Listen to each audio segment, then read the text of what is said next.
Welcome to another World Cup daily update on the Top Order podcast. Raj and I in the saddle today to review Match 5. Australia and India get their Cricket World Cup accounts underway. India, a commanding victory really over Australia. All that and more coming up on the Top Order podcast World Cup daily update just after this.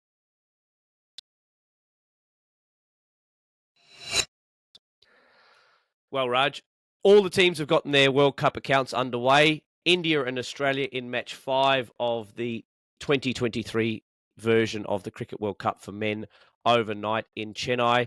India really a commanding victory over Australia, albeit a couple of bumps along the way. Yep, that's a great summary. How are you feeling? Firstly, your voice sounds a lot better, but this wouldn't have made you feel great overnight. No, indeed. The voice is feeling much better, although it's still a little deeper than it ordinarily is. But so are the feelings, in fact, because Australia negotiated that first 20 overs, I thought, reasonably well against India. Australia really resisted some really good bowling from Jasprit Bumrah at the top. I thought he got his lines and lengths perfectly right. The ball that Mitchell Marsh got that he nicked off to in the second over was just a good delivery, and sometimes you get that as an opening bat. And Virat took a magnificent catch, actually, diving away to his left at first slip, and Australia were one for spit. But I thought after that, Smith and Warner really judged the pace of the wicket quite well. They fought off what was a good opening spell from Siraj and from Bumrah to have Australia in a good position by the time the spinners came on. And then India's spinners did Indian spinner things, and they really restricted Australia's run rate. But until Warner was dismissed, caught and bowled by Kuldeep with the score at sort of, 1-2 for 70, I think, at that point, Australia had negotiated that tricky little period quite well. And even though the wicket was clearly turning, and we saw balls go through the surface in the first 10 or 15 overs, which is very unusual for an ODI, Australia had given themselves a good account. However, that was one of those types of wickets where if you get in, you've got to get a big score. And both Smith and Warner were guilty of not doing that. It's interesting that it has turned out to be quite a resounding loss, but I don't think it's actually that far away. If you look at Warner and Smith, they both got starts. Marnus was in as well. If one of them had continued on to a almost three figures or a three-figure score, this is a completely different game because of the way it played out in the second innings. But I actually think it was the right choice to bat first. I've heard people saying that may not have been the right choice, but I think definitely on that surface it was the right choice. As you said, I was quite surprised to see balls sort of going through the surface and just skidding through from the fast bowlers early on. And as soon as you saw that, you knew it was going to be an absolute slog, or tough slog, for the middle order overs or middle order batsmen in those middle overs there. I actually don't think it's as far apart as the end result has shown it to be. I think that the key difference, though, is that when India's batters, and we'll come on to them in a little bit, got in, they made sure that they made the best of the conditions. I think, Smith got a good ball. Like that ball from Jadeja, that's going to get most batters out. That was a very, very good delivery from around the wicket, pitched on middle, hit the top of off. Some people will say that Smith made it look like a good delivery, but I think he got a good delivery. The other batters, Warner chipped one back to the bowler, very, very soft dismissal. Marnus was out sweeping, probably injudiciously. I don't think he had to sweep that delivery. And then we'll get on to Maxwell, Carey and Green, who really, all of them, to a certain extent, gave their wickets away. Maxwell tried to cut a ball on leg stump. Cameron Green's dismissal was probably the worst of the lot. He got a half tracker and then sliced it to backward point. And then Carey was out LBW. I don't think Carey knew much about what was going on out there in the two balls that he faced, to be fair. His form is quite concerning for me now, given that Josh Inglis is in a reasonable amount of form.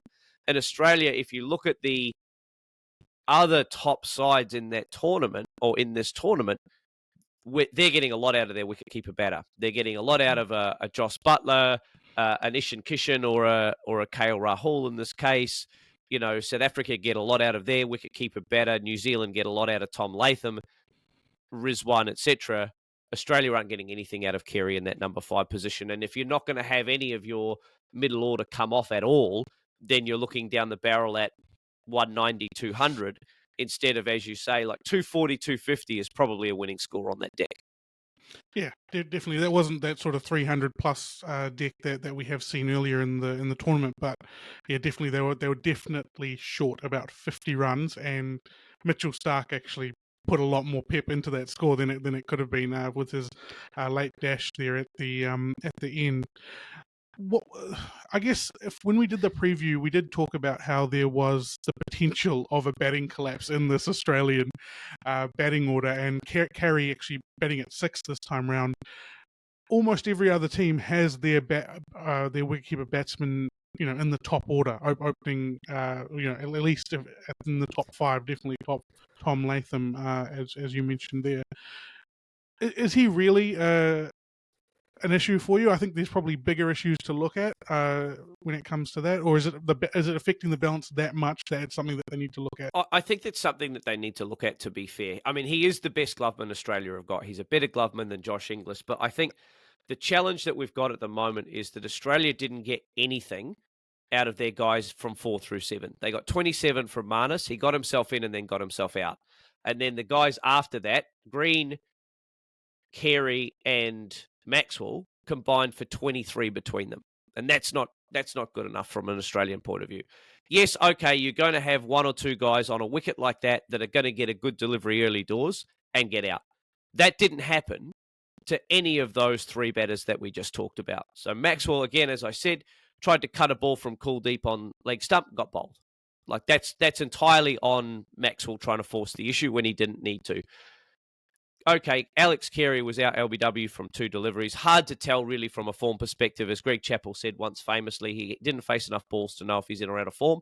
But we're not getting the contributions that we would expect from a wicketkeeper batter batting in the top 6 for a side that has pretensions to play semi-final cricket at this World Cup. And then Cameron Green, look, he's a young player. Everyone talks about him having a lot of potential. Cameron Green needs to read the game and read the game situation a little bit better than he did in that instance. And he'll be really disappointed with his dismissal. And it's okay to be disappointed with his dismissal, but he needs to learn from that and learn really quickly, because he's got a huge role to play at this World Cup batting in that middle order. And we can't have a situation where an injudicious shot at what were they then, 140 for 6, exposes the tail really severely. And as you say, it was only really 15 from Pat Cummins and then sort of 28 from Mitchell Starc that got Australia to anything like a defendable total. So that's really the concern for me, is that there was a situation where Australia needed to consolidate, as India needed to do in their batting innings, but rather than knuckle down and do the hard work, we tried to take too many opportunities, too many chances to hit a 4-ball, rather than respecting the fact that India bowled really well. I mean, you have a look at their 3 spinners. They got 30 quality overs of spin, 6 for 104 from their 3 spinners. And, the other bowlers then, by process of elimination, the other 3 quicks were, 4 for 90. So it was a really, really good job by those Indian spinners. I do want to talk about spin from an Australian perspective when we talk about the second innings. So just moving on to that second innings. Yeah, let's talk about it now. I don't know if you watched it live, but I'm sure if you have been watching it live, you would have been extremely fired up, screaming out Queenslander or something similar when they were 3 for 2. Oh, absolutely. I mean, that was a perfect start from Australia. Mitchell Starc swung the ball early. This is what Australia need to do in the World Cup, by the way. This is the formula that Australia need to maintain if they're going to go into games where they've only got one genuine spinner, and that's all they've got in their squad, and we'll talk about selection. But if that's the way Australia are going to play, they're going to have sides 3 for spit, and then they're going to have to go on with it. So fantastic opening from Josh Hazlewood to dismiss, dangerous players in Rohit and Shreyas Iyer in the space of that 1 over of his. And Australia were all of a sudden back on top of that game at 3 for 2. No side up until last night has come back from losing 3 wickets that early for that lower score and won an ODI ever.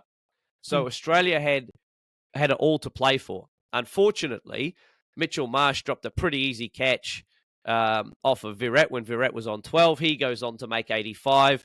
And all of a sudden, the guys who get starts go on and make big scores and match-defining scores for India. And that was the difference between the 2 sides at the end of the day. Yeah, the sort of the Mumbai cement question of the day for me is actually have Australia, and this probably got exposed more because of the opposition that they were playing, but they're going to come up against opposition with great spin all throughout this tournament. Have Australia really gone to the subcontinent with a spin weakness? Absolutely, they have.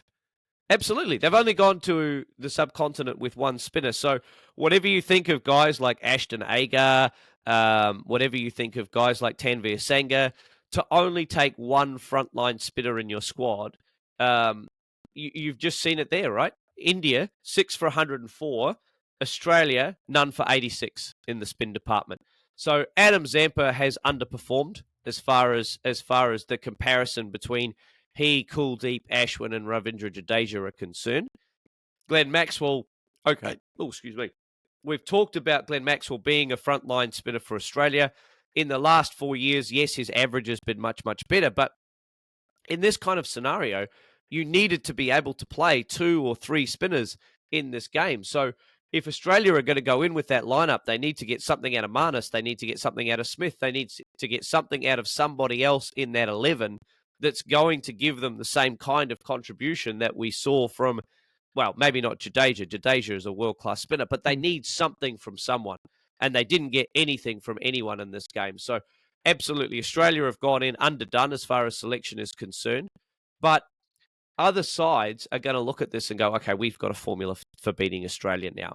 And if you have a look at Australia, have got South Africa coming up, who are on an absolute tear at the moment after their first game. And by the way, have beaten Australia 3 out of the last 5. Then they play Sri Lanka, who've got a good spin attack. And then they play Pakistan, who also have some reasonable spin bowlers. So Australia are right up against it now, having started 0-1, could find themselves, 1-3 at best to start this World Cup if they don't pull their finger out and they start playing spin better and also executing their spin bowling better on the other side of the coin. So, yeah, and I guess we talked about this yesterday with, South Africa having such a commanding score with the bat. If we actually boil it down, we may have expected India to beat Australia anyway. So I don't think it's about pushing the red button and going, this is an emergency. Okay, that game's happened. We need to learn from it and move on. But it's how they play these next 3 games is going to define where they finish in the top 4 if they get there at all. Absolutely. And Australia are up against it against 3 good sides coming up. Okay, we probably don't expect Sri Lanka to make the World Cup semi-finals, but they are a dangerous side in tournament play. Not least of all because they've got spin. Australia going to look now to play, I believe, South Africa and Sri Lanka on the bounce. So it'll be a different kind of wicket there. But Australia have got weaknesses that we knew were weaknesses going into this tournament, right? So we talked about middle order collapses. That happened. We talked about potentially having a weakness against spin and our own spin bowling. Those things both happened. So those are known issues that Australia have got some big work-ons to do over the next sort of, 3 or 4 days before their next game comes up. The things that we thought were going to be strong, Australia's top order was strong, Australia's pace bowling was strong. They're known quantities. We know that that's going to come off for Australia. But the contributions from those key guys in the spin department and Australia's batting against spin in the engine room and the middle order are really concerning. And Australia need to show that they can rectify that, particularly against South Africa and Sri Lanka. So, if you put on your Australian selector hat, what do you think is going to change, if anything, over the next game or so? Well, I don't think anything really can change for Australia. I mean, they've got Travis Head, who's out with injury, so he's not available for selection. You've got Inglis, who could come in for Carey. That's about the only change you can really make to the batting. And then if you have a look at the bowling, you've got Sean Abbott, who could come in for another pace bowler. That's not going to happen because all the pace bowlers bowled well. Or you've got Marcus Stoinis, who's also batting a bit of a niggle, or battling a bit of a niggle, who could come in for Cameron Green. None of those selection changes really change the balance of the Australian side, nor do they fix immediately the problems that Australia have got, because Inglis is in reasonable form, but he's not in red-hot form. And Marcus Stoinis hasn't scored a 50 for, I think it's 3 or 4 years for Australia in one-day cricket. So, it's not like Australia have got guys belting down the door that are in their 15 waiting to come into the side that could immediately solve these problems. I think it's going to have to be a case of, as Binksy would say, same team, better batting, same team, better spin bowling.